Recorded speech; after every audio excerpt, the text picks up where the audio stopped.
அனைவருக்கும் வணக்கம்.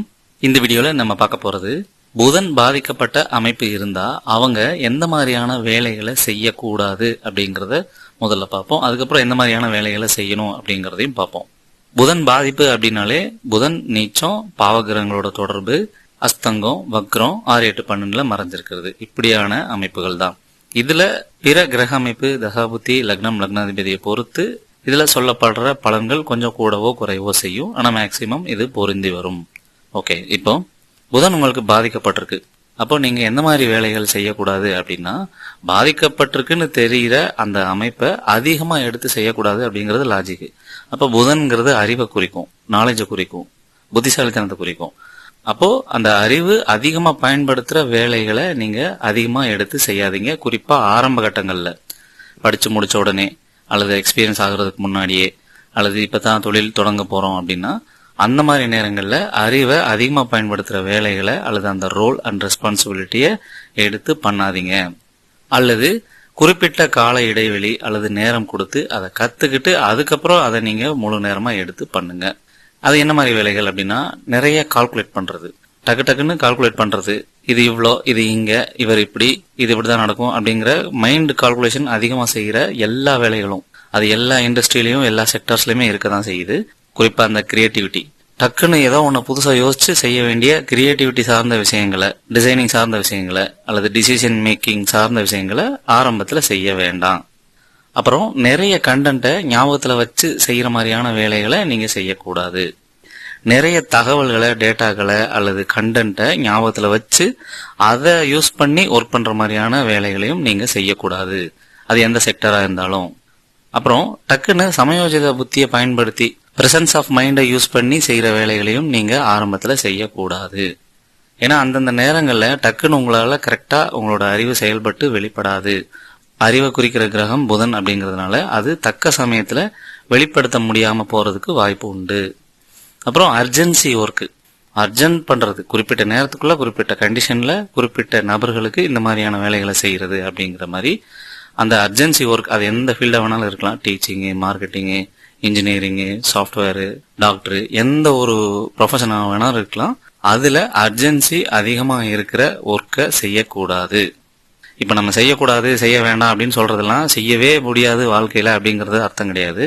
அதை செய்யும் போது ஆரம்பத்துல தடுமாற்றம் ஏற்படும், சொதப்போம், குழப்பம், சரியா வெளிப்படுத்த முடியாது. ஆனா ஒன்ஸ் நீங்க எக்ஸ்பீரியன்ஸ் ஆகிட்டீங்க, பழகிட்டீங்க, அதை ரொட்டீனா மைண்டுக்கு கொண்டு வந்துட்டீங்க அப்படின்னா அதுக்கப்புறம் தான் அதுல ஜெயிக்க முடியும். ஆரம்பத்துலதான் இதெல்லாம் சொதப்போம், இதெல்லாம் குழப்பம், ஆரம்பத்துல வெளிப்படுத்த தெரியாது. அது மூலமா டக்குன்னு பயப்படுவாங்க. அந்த பயம், பதட்டம், அந்த சொதப்பல் மைண்ட் செட் அடிக்கடி வர்றதுனால அதை பார்த்து நமக்கு ஒன்றும் வரலையோ, நம்மளால பயன்படுத்த முடியாம போச்சோ, மற்றவங்க எல்லாம் டக்கு டக்குன்னு போட்டுறாங்க, நம்ம பின்தங்கி இருக்கமோ, நம்ம கிரேட் லோவா இருக்கமோ, நம்ம படிப்பு கம்மியா இருக்கோ, நம்ம ரிசல்ட் கம்மியா இருக்கோ அப்படின்னு நிறைய தாழ்வு மனப்பான்மை ஆகிறதுக்கு வாய்ப்பு உண்டு. அதனாலதான் ஒரு அலர்ட்டுக்காக சொல்றேன், ஆரம்பத்துல மட்டும்தான் இதெல்லாம் நடக்கிறதுக்கு சிரமமா இருக்கும். ஆனா ஒன்ஸ் எக்ஸ்பீரியன்ஸ் ஆகிட்டா இது எல்லாமே மாறிடும் அப்படிங்கறதுதான் மெயின்.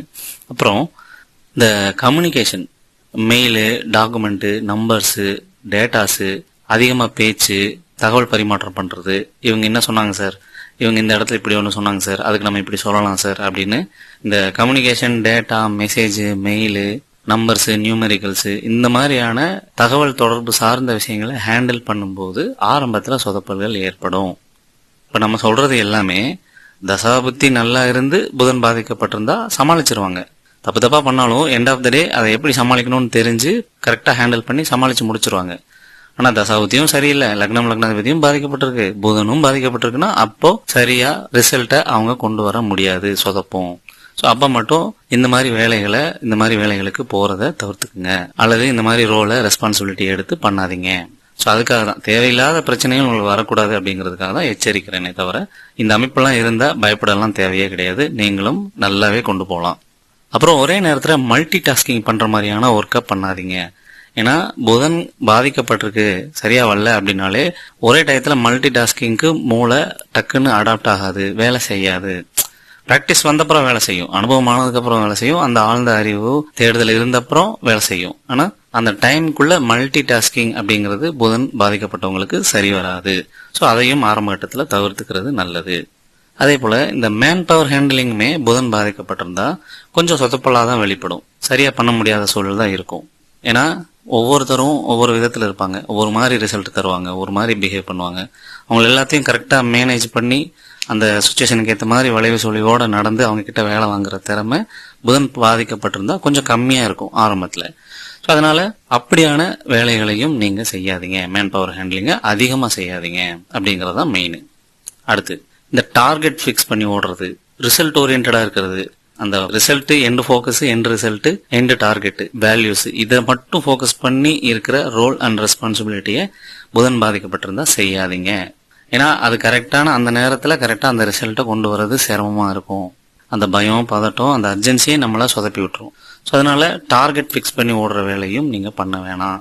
ஸோ இப்போ சொன்ன இந்த மாதிரியான வேலைகளை, தொழில்களை அல்லது ரோல் அண்ட் ரெஸ்பான்சிபிலிட்டியை புதன் பாதிக்கப்பட்டிருந்தா ஆரம்ப கட்டங்களில் செய்ய வேணாம்.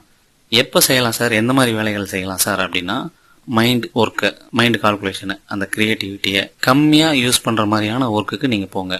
அப்படியான ஒர்க்கு உங்கள் ஃபீல்டுலேயே நிறைய இருக்கும். நீங்கள் போனீங்கன்னா தெரியும், அந்த ரோல் அண்ட் ரெஸ்பான்சிபிலிட்டிக்கு போனால் தான் தெரியும். ஏன்னா ஆயிரக்கணக்கில் ஜாப்ஸ் இருக்குது, ப்ரொஃபஷன்ஸ் இருக்குது. ஸோ அதில் நீங்கள் படிப்புக்கு ஏற்ற மாதிரி கம்மியான மைண்ட் ஒர்க்கை பயன்படுத்துகிற மாதிரியான ரோல் அண்ட் ரெஸ்பான்சிபிலிட்டியை சூஸ் பண்ணுங்கள். தாராளமாக போகலாம், அது நல்லாவே பண்ணுவீங்க.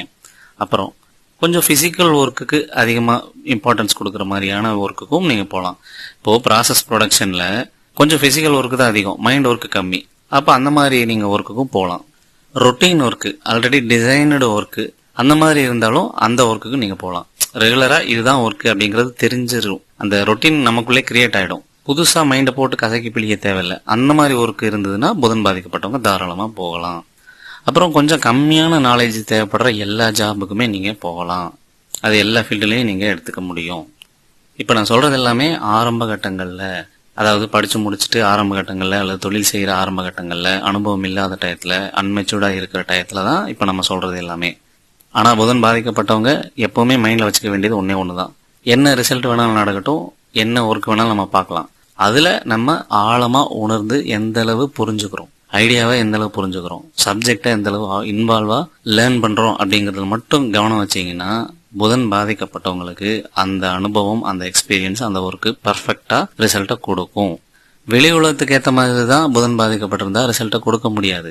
ஆனால் உங்களுக்குள்ள மற்றவங்களுக்கு புரிஞ்சதை விட, மற்றவங்க தெரிஞ்சதை விட, உணர்ந்ததை விட அதிகமான அறிவுபூர்வமான விஷயங்களை உணர்ந்துக்க முடியும். டெக்னிக்கல் தெரியும், கால்குலேஷன் தெரியும். அது அந்த டைமுக்கு, அந்த குறிப்பிட்ட சுச்சுவேஷனுக்கு வெளிப்படுத்த தான் முடியாது. அப்போ நீங்கள் நல்ல ஆழமாக படித்து எக்ஸ்பீரியன்ஸ் ஆகி உணர்ந்து லேர்ன் பண்ணிக்கிறத மட்டும் பண்ணிக்கிட்டே இருந்தீங்க அப்படின்னா ஒரு டைமுக்கு அப்புறம் நீங்களும் அந்த ஃபீல்டில், அறிவு சார்ந்த ஃபீல்டில் கண்டிப்பாக ஒரு சிறந்த ரிசல்ட்டை எடுத்து தர முடியும். ஸோ அப்படி நீங்கள் ஒரு நல்ல தீர்வை உங்கள் வாழ்க்கையில் முன்னெடுத்து உங்கள் ப்ரொஃபஷனில் அடுத்த கட்டத்துக்கு போகணும் அப்படிங்கிறது தான் நம்மளோட விருப்பம். இந்த மாதிரி கரியர் கைடன்ஸு அல்லது உங்கள் மொத்த ஜாதகத்தை பற்றின ஓவரால் ஐடியா, அது எப்படி ஒர்க் பண்ணும், எப்படி நீங்கள் ஆக்ட் பண்ணணும், வேலையில், தொழிலில், குடும்பத்தில், பர்சனலாக, எக்கனாமிக்கு, எதெல்லாம் எப்படி எப்படி ரியாக்ட் ஆகும் அப்படிங்கிற முழுமையான புரிதல் வேணும் அப்படின்னா நம்மளை தொடர்பு கொள்ளுங்க. அல்லது ஜென்ரல் கைடன்ஸ் வேணும் அப்படின்னாலும் நம்மளை தொடர்பு கொள்ளலாம். இந்த வீடியோ பற்றின கமெண்ட்ஸை கமெண்ட் பாக்ஸில் போடுங்க. நன்றி.